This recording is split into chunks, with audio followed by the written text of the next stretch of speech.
Los que me conocéis sabéis que soy un niño grande. Hoy ha sido mi cumpleaños, por cierto. Hoy he cumplido 40, pero mentalmente sigo teniendo 6 o 7 o puede que incluso menos. Sabéis que tengo una obsesión enfermiza con Batman, y no es lo único enfermizo que tengo, y con extensión con el personaje del Joker. Así que, lógicamente, cuando han estrenado la nueva película de Joker de Joaquin Phoenix, pues yo de cabeza al cine para verla, como todo el mundo. Y bueno, ya veis, internet que está llena de vídeos, de comentarios y demás. Entre los muchos comentarios y vídeos que se han hecho, me ha llamado a mí especialmente la atención que os traigo en forma de videolectura mía. Se trata de un artículo que he visto en la revista Canino, una web digital de crítica cultural, de que hay artículos de películas, de cómics, de videojuegos, etcétera.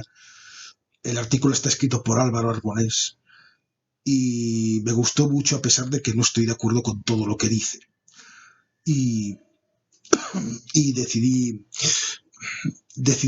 traerlo aquí a mi canal de YouTube, incluso por una vez. Yo que soy un despreocupado de estas cosas del copyright y todo esto, nunca lo he mirado, pues he decidido hacer las cosas bien e incluso les he pedido permiso a los de la web. Les escribí y les dije si les importaba que yo hiciera un vídeo y me dijeron tú mismo, pero el artículo es largo, te va a salir un plomo de vídeo. Y sí, claro que me va a salir un plomo de vídeo, la gente que ya me conoce o debería o bueno. Pero en fin, este plomo de vídeo que vamos a ver, que vamos a oír, porque está hecho para ser disfrutado sobre todo en modo radio, es pues eso, es un artículo que analiza esa polémica que ha habido en torno a la película Joker sobre si es incel, si no es incel. En el artículo además se explica el movimiento incel, su historia brevemente. Yo no la conocía antes de leer el artículo en cuestión. y bueno, es un artículo que lo que me gusta es que, bueno, yo soy un friki de estas cosas, uno más de los muchos que hay, y todos defendemos a capa y espada lo nuestro. Y a veces percibo cierta banalidad en la forma en que lo defendemos. Ante esta polémica, pues se han repetido argumentos que yo he oído muchas veces siempre que salen esta clase de polémicas, que la violencia no está que sí, que ya lo sé, que estoy de acuerdo, que la violencia no está en las películas, está en la gente, no sé qué, no sé cuánto, sí, claro que sí, pero es que la crítica a la película no es que sea violenta, es más complicado que eso. Y me gustaría que todos los que defienden Joker como yo, a capa y espada, pues escucháramos los argumentos que se dicen aquí y los valoráramos antes de denostar a todos estos que van de políticamente, que decimos, es que vas de políticamente correcto. No, tranquilo, antes escucha. Después de la lectura del vídeo en sí, hay un epílogo en el que yo voy a decir voy a apuntar unas cuantas cosas. Sí, soy así de pesado, no basta con el vídeo, sino que además voy a meter un epílogo con opiniones mías, porque soy así, porque es mi canal. ¿Qué pasa? Que es mi canal, voy a dar explicaciones de lo que hago en mi canal, joder, que vosotros también. Bien, bueno, pues eso, el artículo no tiene lo que yo llamaría semi-spoilers, porque en realidad no son spoilers, no dice exactamente lo que pasa, aunque bueno, leyéndolo te puedes hacer una idea de cosas que a lo mejor luego cuando lo veas en la peli no te sorprenden tanto. Tengo que avisarlo. Eso sí, en el epílogo que voy a hacer con mi opinión sí voy a decir algún spoiler, porque soy así de cabrón. Bueno, sin más tabarra, que ya bastante tabarra va a ser el vídeo, os paso el vídeo y luego vuelvo con el epílogo y mi opinión.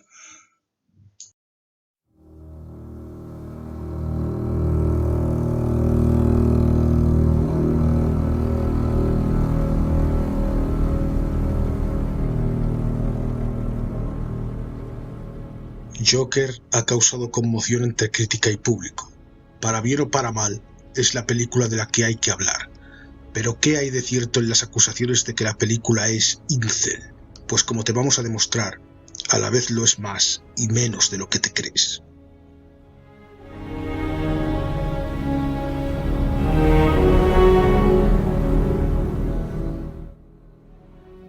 Toda película tiene aspiraciones de hablar sobre el presente, sobre aquello que nos ocurre, lo que sentimos, lo que pensamos. Ahora bien, eso no significa que ese pensamiento haya de ser revolucionario. Puede ser simplemente que mimetice las formas de pensamiento del presente para ganar público, masajeando egos y afianzando prejuicios, sin pretensión alguna de revelar ninguna verdad oculta o los apolillados agujeros de su razonamiento. No porque sea imposible hacer algo entretenido sin más, sino precisamente porque incluso para hacer algo entretenido hay que conocer al público al que te diriges, hablar su idioma e intentar hacerte entender a través de la ficción. Joker ha demostrado que tiene problemas a la hora de articular a qué público específico se dirige, viendo la controversia que se generó a su paso por el Festival de Venecia, ganándose encendidos detractores y apasionados defensores casi por igual. El debate sobre la película no ha hecho más que avivarse con el tiempo. ¿Es una obra eminentemente incel? ¿Es nada más que el origen de un villano con el que es imposible empatizar? ¿O acaso es alguna otra cosa? De eso es de lo que queremos hablar hoy. Pero antes de adentrarnos en ese terreno pantanoso, hagamos un breve repaso por la historia del recibimiento de Joker. Es decir, hablemos de la historia del término que más se ha repetido para definir a la película: incel.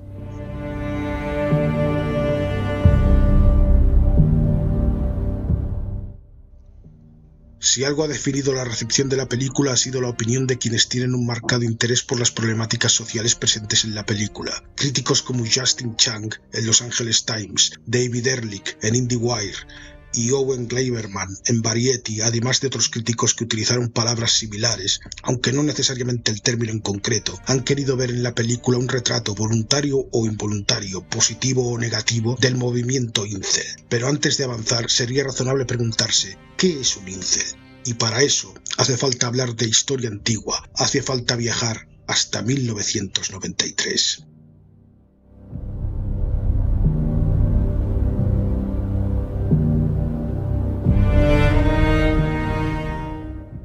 El primer uso registrado del término incel se remonta, como ya hemos indicado, a 1993, cuando una estudiante universitaria identificada como Alana creó una página web denominada Alana's Involuntary Celibacy Project, el proyecto de celibato involuntario de Alana, donde buscaba que personas de todos los géneros compartieran sus ideas y experiencias con el hecho de no follar ni por casualidad. Su éxito provocó que en 1997 comenzara una lista de correo de nombre Incel, después abreviada como Incel, donde cualquiera, indiferentemente de su género u orientación sexual, podía compartir sus problemas a la hora de relacionarse con los demás en un espacio seguro, algo muy lejos de lo que hoy entendemos por el término. A fin de cuentas, lo que Alana refería por incel y lo que los críticos denominan incel para hablar de Joker son dos cosas diametralmente diferentes. Alana es una persona queer que pretendía crear un espacio seguro para que las personas con problemas de inclusividad pudieran sentirse integradas en la sociedad, pero como es lógico, la evolución del término no fue cosa de un día.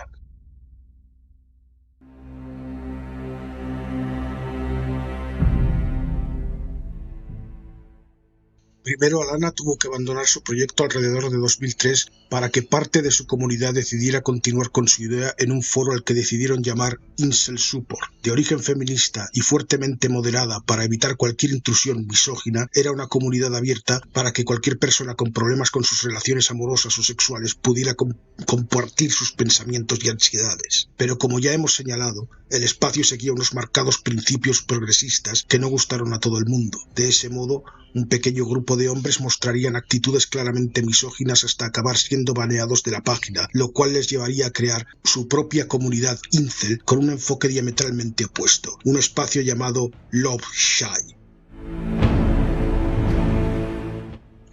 Love Shy fue una comunidad, siendo muy amables, extremadamente tóxica, culpando a las mujeres de su incapacidad para mantener relaciones, parapetándose en el argumento de que ellas prefieren a los malotes antes que a los buenos chicos como ellos. La comunidad no tardó mucho tiempo en abrazar los principios de los MRA y los Pick-up Artists, todo con una única intención en mente: exonerarse de cualquier posible culpa personal en lo que respecta a sus fracasos sentimentales. Ellos estaban bien, eran buenas personas, hacían lo correcto y era la sociedad corrupta hasta la médula la que funcionaba mal. Esto no impidió que Lovechild tuviera una vida bastante larga para los cánones de Internet, evolucionando hasta solaparse con R9K, un subforo de 4chan de misóginos lamentándose de su suerte con las mujeres. Acabaría por desaparecer en 2013 tras una caída en la que se perdería todo el contenido original de la plataforma. Se firmaría así la sentencia de muerte de la mayor comunidad original de lo que hoy entendemos como incel. Que Lovechild cerrara no implicó que los incel no tuvieran un lugar donde seguir expandiendo sus ideas. Además de los citados R9K y 4chan en general, el siguiente punto de reunión importante del movimiento fue R-Incels, un subforo de la popular red social Reddit, haciendo de aquel espacio un lugar donde promocionar la violación, el racismo y en general solapándose con las ideas de extrema derecha heredadas de los sectores más turbios de B, el subforo atemático de 4chan que se ha ido purgando sistemáticamente con los años, provocando una panspermia de trolls y sociópatas por toda Internet antes contenidos en aquel lugar. Al final, la propia Reddit tuvo que dejar de mirar a un lado y tomar cartas en el asunto. De ese modo, el 25 de octubre de 2017, la plataforma anunció que banearía cualquier contenido que promocione, glorifique, incite o llame a la violencia o a herir físicamente a individuos o grupos de individuos. Esta decisión provocó que R-Incels fuera baneado de la plataforma el 7 de noviembre de 2017. El subforo sumaba en aquel momento alrededor de 40.000 miembros.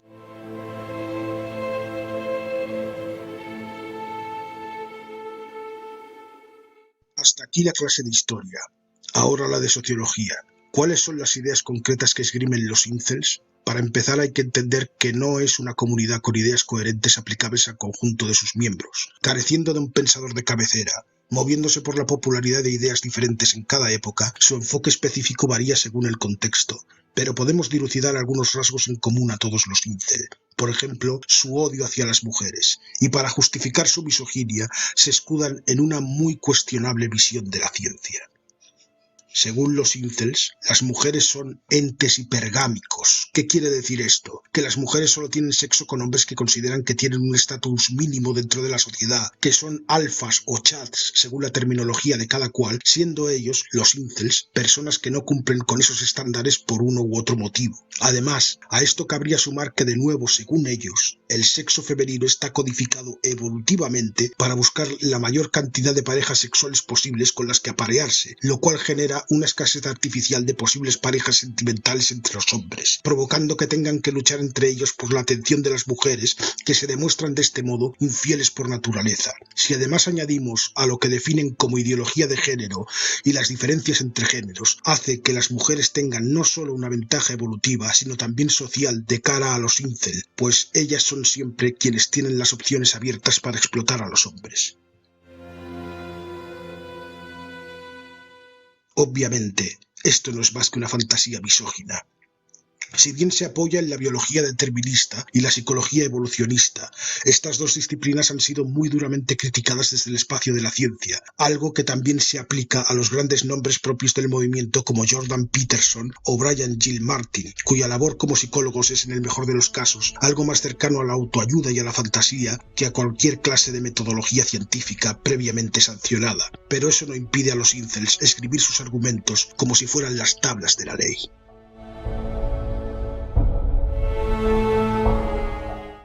Por supuesto, debatir sus argumentos parece innecesario. Cualquier persona que arguya en el siglo XXI que el ser humano está atado por sus condicionamientos biológicos, sin racionalidad alguna dándole forma, será tratado como lo que es, un demente salido del siglo XV. Pero de esa clase de gente hablamos cuando hablamos de los incel, personas más preocupadas en tener razón y exonerarse de la culpa de su fracaso social que de intentar conocer el contexto social en el que viven. Esto no quita para que haya que hacer segmentación incluso entre los misóginos. No es lo mismo un incel que un MRA, un miembro de los movimientos para los derechos de los hombres.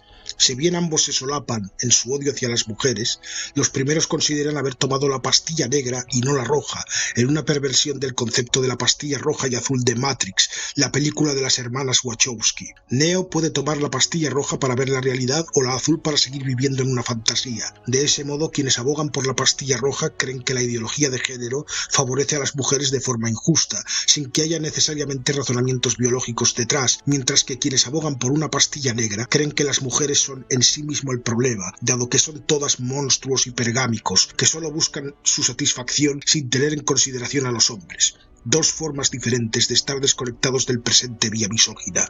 Al final, la única diferencia es que los incel llevan un paso más allá sus propuestas. Lógicamente, esto ha llevado a que ambos grupos compartan vocabulario.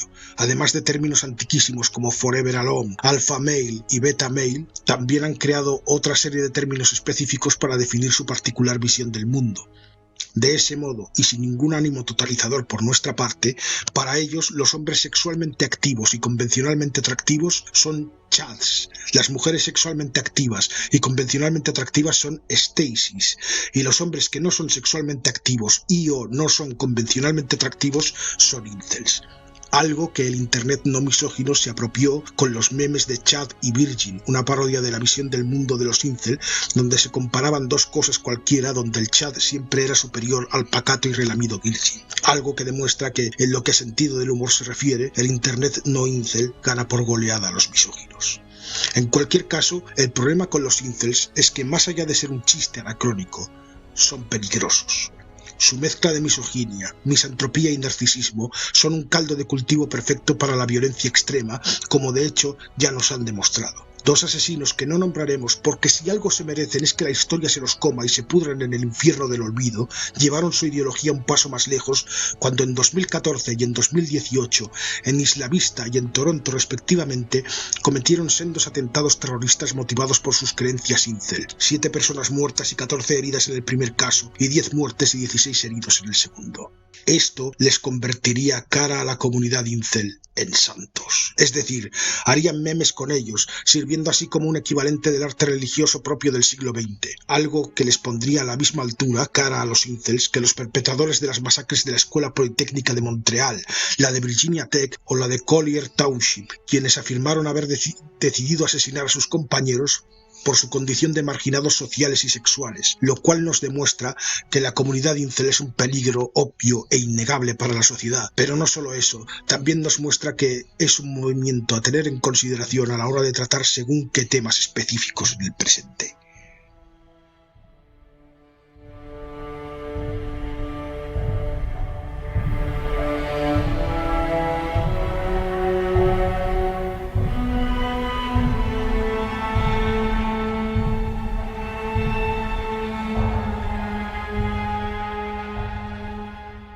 Con esta situación, que de haberse tratado de cualquier otra cosa que de hombres blancos heterosexuales se hubiera declarado como una amenaza terrorista internacional, es lógico pensar que cualquier apología de la ideología incel sea recibida con hostilidad.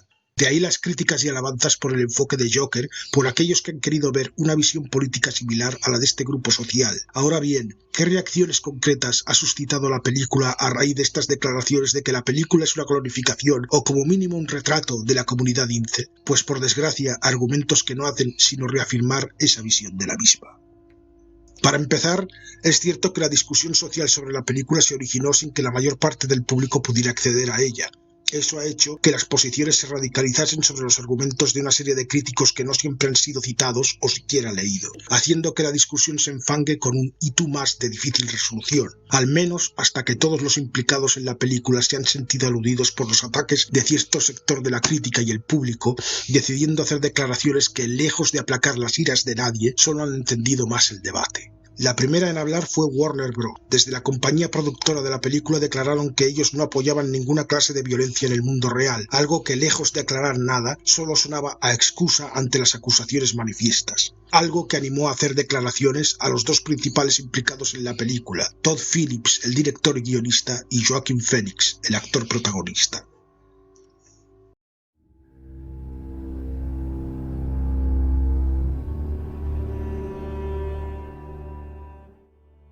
Todd Phillips se ha desmarcado del discurso crítico que tacha de incel su película de varios modos, todos ellos contradictorios entre sí.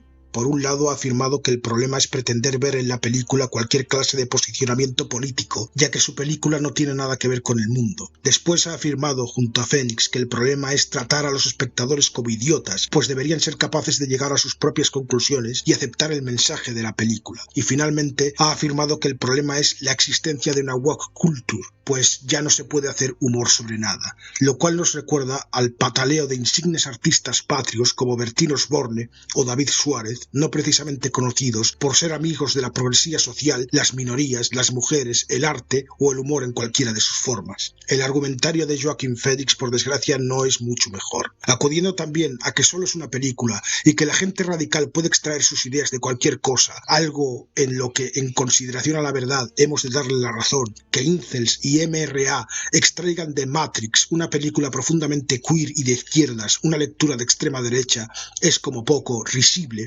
Al final acaba defendiendo la misma idea, que independientemente de lo demás, el director no es moralmente responsable de la recepción que se hace de una película, lo cual es cierto, pero tiene poco o nada que ver con el hecho de cómo está construida la propia película. Pero Phoenix no parece tampoco exento de los problemas que se achacan a los incels. Recientemente en su programa, Jimmy Kimmel entrevistó al actor, enseñándole a traición un vídeo grabado durante el rodaje de la película. En las imágenes se podía ver a Phoenix comportándose de forma lamentable con sus compañeros de reparto, gritando al director de fotografía, algo que reconoció que hizo que el staff de la película lo denominara una diva como Cher. De nuevo, si bien tiene razón en que difícilmente puede ser un insulto llamar a alguien Cher, añadiendo además la misoginia implícita en el acto, el problema son sus declaraciones. Eso se suponía que debía ser privado. Estoy un poco avergonzado, lo siento por eso, siento que hayáis tenido que ver eso, tíos. Para Phoenix, el problema no es su actitud, es que lo veamos los demás. Algo que casa muy bien precisamente con el pensamiento del Joker, alguien que constantemente culpa a los demás de lo que es su propio comportamiento. En cualquier caso, aun obviando la penosa actitud de los implicados que puede alienarnos de tal modo que no hagamos un juicio lo suficientemente justo e imparcial de este caso, hemos de tener en consideración una cosa más. Las declaraciones de la Warner no salieron de la nada en relación a la discusión en redes sociales o la crítica de las películas, sino a colación de algo mucho más grave, la petición de un grupo de afectados por la violencia incel.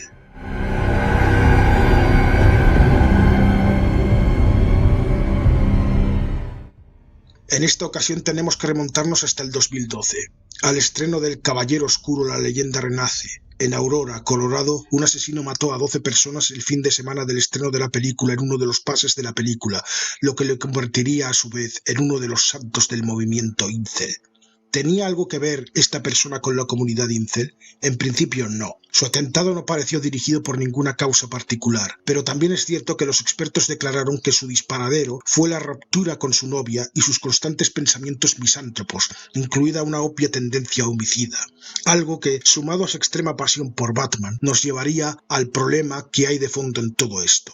Fue un acto puramente caótico, un acto de odio hacia la humanidad y de ausencia total de empatía hacia sus congéneres. Precisamente todo aquello que el Joker de esta película afirma que es lo que le convirtió en un asesino.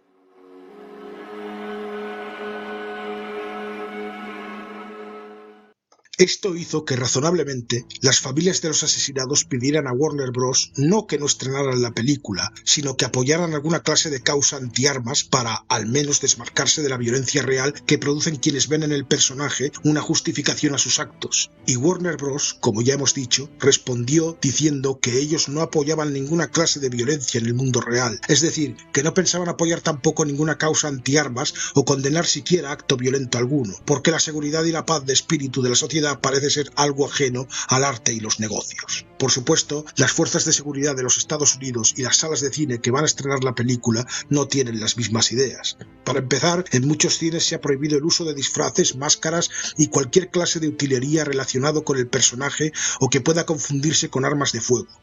Por su parte, los servicios de inteligencia del país han declarado que existe una amenaza real, aun careciendo de amenazas específicas creíbles, de que haya un tiroteo al estreno de la película. Y la policía de Nueva York, para evitar posibles males mayores, ha declarado que tendrá policías de paisano en el estreno para asegurarse de que nadie decide hacer algo que no debe. En esta situación, ¿cómo ha respondido Warner al obvio estado de paranoia social? retirando la invitación al estreno de la película a críticos y periodistas, demostrando así una vez más que para ellos esto no trata ni de arte ni de política, se trata de hacer dinero, incluso a la costa del dolor y quizá la muerte de otras personas.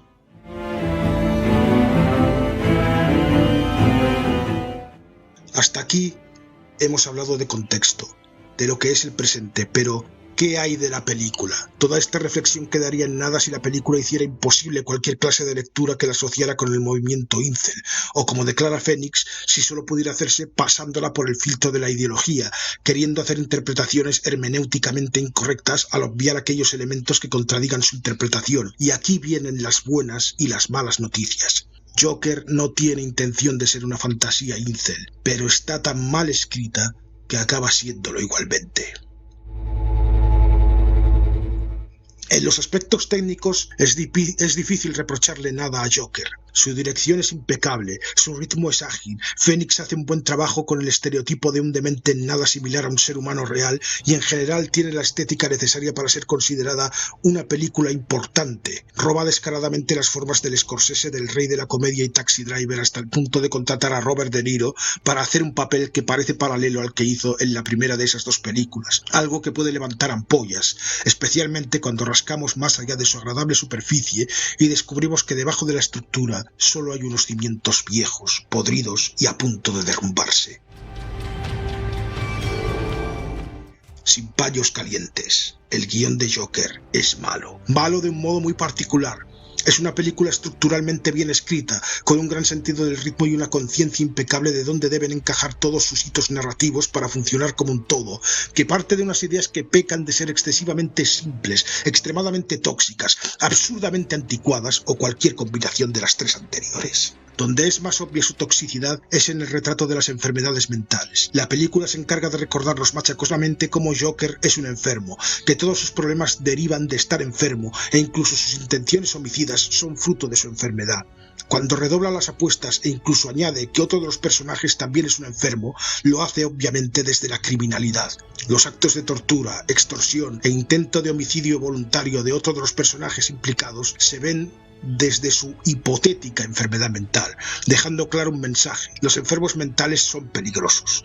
Y la película lo reafirma cuando el Joker acepta su enfermedad mental, declarando que toda su personalidad gira alrededor de ella, algo que por otra parte ningún psicólogo diría nunca. Un enfermo es algo más que su enfermedad, precisamente en el momento que acepta su condición de asesino y agente del caos.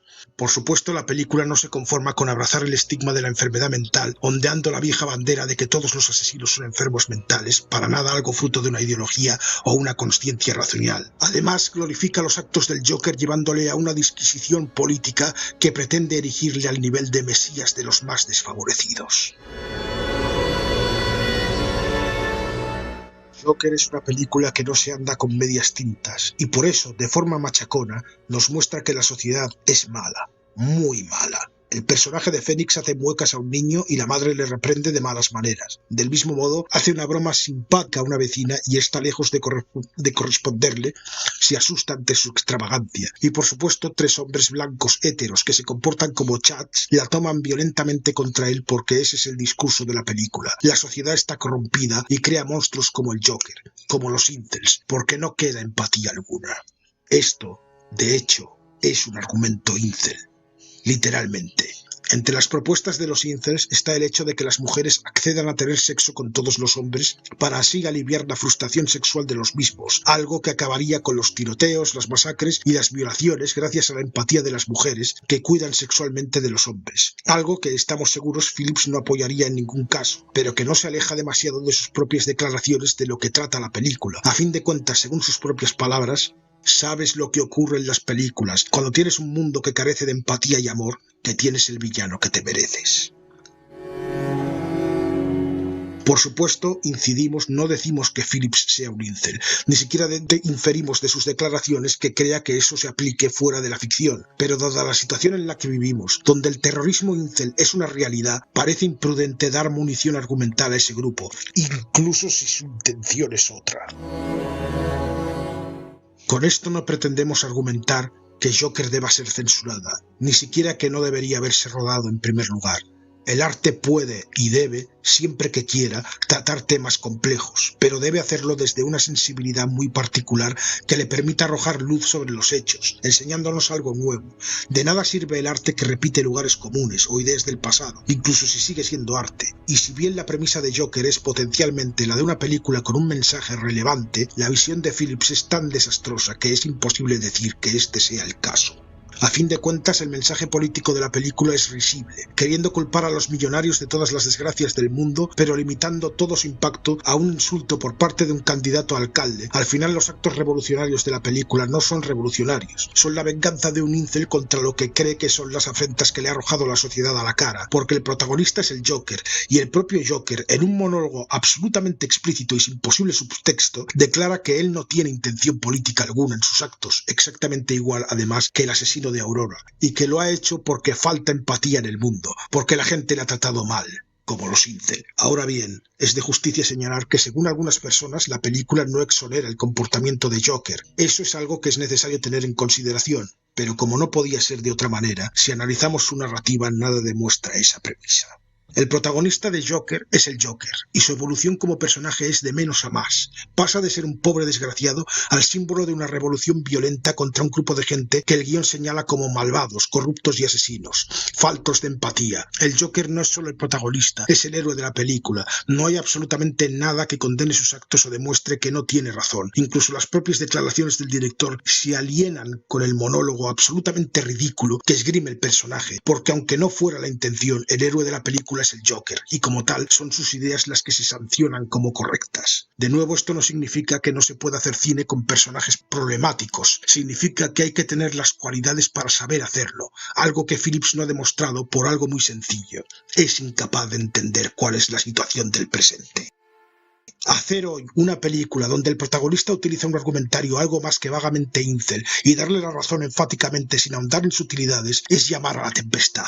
Para solucionarlo hubiera sido tan sencillo o tan complejo como crear una contrapartida, demostrar que la sociedad arrojada al caos del Joker no es mejor, que otro personaje con una enfermedad mental e igualmente maltratado puede sobreponerse a ello y ser una buena persona enfrentándose aún así a las injusticias y la falta de empatía en la sociedad. O quizá simple y llanamente tendría que haber dejado que escribiera el guión alguien con unas ideas políticas más complejas, o lo suficientemente complejas como para que dibujara un escenario ya no creíble, sino que pareciera habitado por seres humanos y no por la idea que tendría un alienígena de lo que son los seres humanos tras leer nada más que los hitos más surrealistas de B. Porque al final, el problema de Joker es que es una película ofensiva. Maneja argumentos sobre la enfermedad mental, sobre la sociedad y la política que ya eran cuestionables en los 80. Por eso, porque no aporta nada al contexto, porque quiere epatar y crear mala sangre y hacer que la gente se enfade con o para ella, pero no responsabilizarse de lo que ocurra a partir de ahí. Es una película que ha generado tanta bilis entre los críticos, porque no es una obra de arte, o no buen arte, es un producto de marketing, una película mediocre, creada por un autor mediocre, dirigido a la peor parte de la humanidad, los incels y todos aquellos que les apoyan y les ríen las gracias para que ellos y sus detractores le den la necesaria publicidad para ganar más dinero.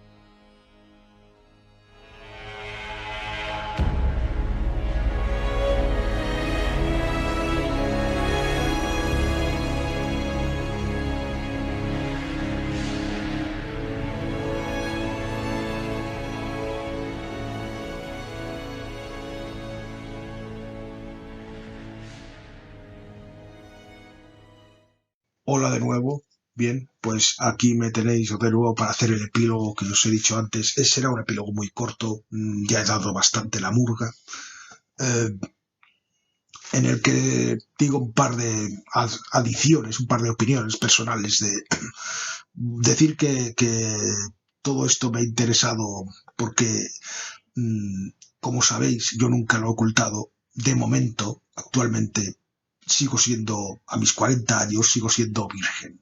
Virgen en el sentido de que no he practicado el coito. Habré tenido alguna cosilla, pero coito, lo que se dice coito, no he hecho. De manera que yo veo a los incel y siento como ese miedo de pensar, esto podrías ser tú. Tú podrías haber acabado así. Es como una advertencia. Por eso ese tema me interesa especialmente. Respecto a la película que dice Álvaro Arbonés, el autor del artículo, yo no estoy de acuerdo en que esté mal escrita. o no tan mal escrita como él dice, aunque le entiendo. Y aquí viene el spoiler que advertía yo antes. Atención, alerta spoiler, el que no lo haya visto aún, que se vaya, por favor, que voy a hacer un spoilerazo. Álvaro dice que en la película, si la analizas, no ves nada que desmienta la visión del Joker, que desmienta... es cierto que no hay nada claro, pero siempre sí que hay cosas que se pueden interpretar, aunque reconozco que es ambiguo y que requiere un poco de voluntad de parte del espectador interpretarlas así. Y la principal es el final. El final en el que vemos que Thomas Wayne sale del cine con su esposa Marta y vemos una historia que a los fans de Batman nos es muy conocida. Alguien se acerca con una pistola y los mata. En esta ocasión no tanto por robo, sino por venganza. Pero el caso es que vemos al pobre Bruce Wayne, que algunos han dicho que en esta película es representado como un gilipollas. No es así. Simplemente es un niño. Callado, serio. Este Bruce Wayne tiene pinta de ser desgraciado incluso antes de que maten a sus padres. Quizá por eso el Joker intenta hacerle sonreír. Cuando se lo encuentra le pone la sonrisa de como diciendo, sonríe un poco, hombre. Se ve que a lo mejor es un niño que está ahí todo el día en la mansión solo, que no le hacen ni puñetero caso y bueno, y el niño se encuentra con que le matan al padre y la madre y recibe todo. ¿Y qué culpa tiene el niño? ¿No sería eso una forma de decir que el caos que impone el Joker no es la solución a los problemas? Claro que esto, como digo, es una interpretación y no queda lo suficientemente claro. En este sentido sí entiendo los argumentos de Álvaro de que la película no te puedes permitir ser ambiguo en estos temas. Porque como dice, si una película como Matrix, que es claramente de izquierdas y queer, que han hecho dos transexuales, pues ha sido glorificada por gente de extrema derecha, que esto es de risa, y han visto en ella justificaciones a sus paranoias, pues imagínate una película que, claro, Todd Phillips dice, no, es que yo quiero que cada uno la interprete como quiera. Bueno, sí, algunas cosas sí, vale. Si quieres que interpreten que ha sido un sueño, o que yo qué sé, o que en realidad el Joker no es el Joker, sino que es María Antonieta reencarnada en Ofelia, la secretaria de Mortadelo, vale. Pero estas cosas no te puedes desentender en la época en la que estamos. En eso estoy de acuerdo con Álvaro. También otra forma de entender la película es que la sociedad está tan corrupta y tan jodida que cogen a un individuo como Joker, que en esta película lo dice él, lo mío no es político, yo no busco no busco la revolución, simplemente es un pobre trastornado, que no tiene él la culpa de ser un trastornado, claro, pero que por circunstancias desgraciadas, pues se convierte pues en un bicho más en este criadero de bichos que es la sociedad, pues cogen y lo elevan a altares, o sea que esto es lo que a veces pasa, que es que de hecho es algo similar a lo que salía, por ejemplo, en la serie Gotham. En la serie Gotham vemos que Jerome Valeska, el personaje de Jerome Valeska, que es una especie de pseudo Joker, que no es el Joker, pero sí es el Joker, pero no es el Joker. Tonterías de los productores y los derechos del personaje y esta mierda.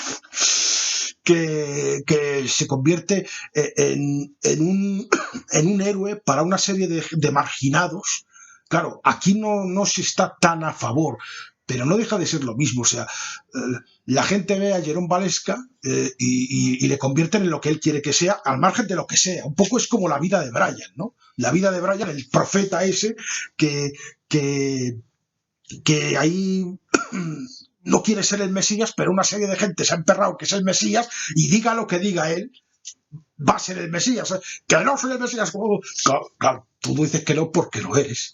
Vale, pues no soy. Vale, pues lo eres. Pues, o sea, diga lo que diga, es el Mesías. También se puede entender en esa clave, pero como digo, y tengo que reconocerle a razón a Álvaro, no queda bastante claro, no hay una negativa, no hay una condena clara de la película a lo que hace el Joker, y eso sí puede ser arriesgado. Por último, decir que aunque entiendo también que se haya usado el término incel, quizá me da un poco de cosa que se use tanto esta película en relación al incel. O sea, el riesgo no son solo los incel, yo diría que es el elemento antisocial, porque no solo los incel pueden ver en el personaje del Joker o en la película esta, pueden ver justificación para sus desvaríos, porque es que en esta película el tema de las mujeres no se toca apenas, es una subtrama muy secundaria, no da la sensación de que se le eche la culpa a la mujer de la situación de Arthur, pero bueno, pero hay otros revolucionarios que dicen que esta película nos llama a la revolución.